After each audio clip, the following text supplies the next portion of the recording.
सब कहते हैं अलेक्जेंडर पहला था, पर सच अलग है। जब भी हम भारत पर पहले विदेशी आक्रमण की बात करते हैं तो सबके दिमाग में एक ही नाम आता है, सिकंदर, अलेक्जेंडर द ग्रेट। पर इतिहास के पन्नों में सच्चाई कुछ और ही लिखी है। अलेक्जेंडर से सदियों पहले एक और महान योद्धा भारत की जमीन पर कदम रख चुका था।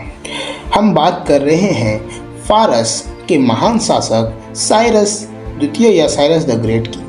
लगभग 550 ईसा पूर्व में साइरस ने अपने विशाल हखामनी साम्राज्य का विस्तार करते हुए भारत के उत्तर पश्चिमी हिस्सों पर आक्रमण किया। उस समय भारत के इस हिस्से में गांधार, कम्बोज जैसे कई छोटे छोटे राज्य थे जो आपस में लड़ते रहते थे। साइरस ने इसी फुट का फायदा उठाया और सिंधु नदी के पश्चिमी के इलाकों, जिसमें आधुनिक अफगानिस्तान, पाकिस्तान का बड़ा हिस्सा शामिल था, उन पर कब्जा कर लिया।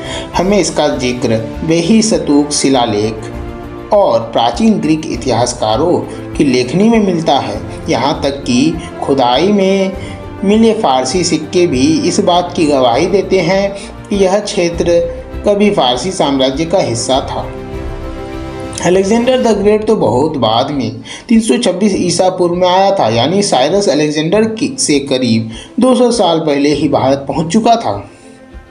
तो अगली बार जब कोई कहे कि अलेक्जेंडर पहला था तो उन्हें यह ऐतिहासिक तथ्य जरूर याद दिलाएं। इतिहास हमेशा उतना सीधा नहीं होता जितना हमें बताया जाता है। ऐसे ही इतिहास को जानने के लिए हमारे चैनल को सब्सक्राइब करें, क्योंकि हम इतिहास के पन्ने को पलटते हैं और आप तक सच्चाई पहुंचाते हैं।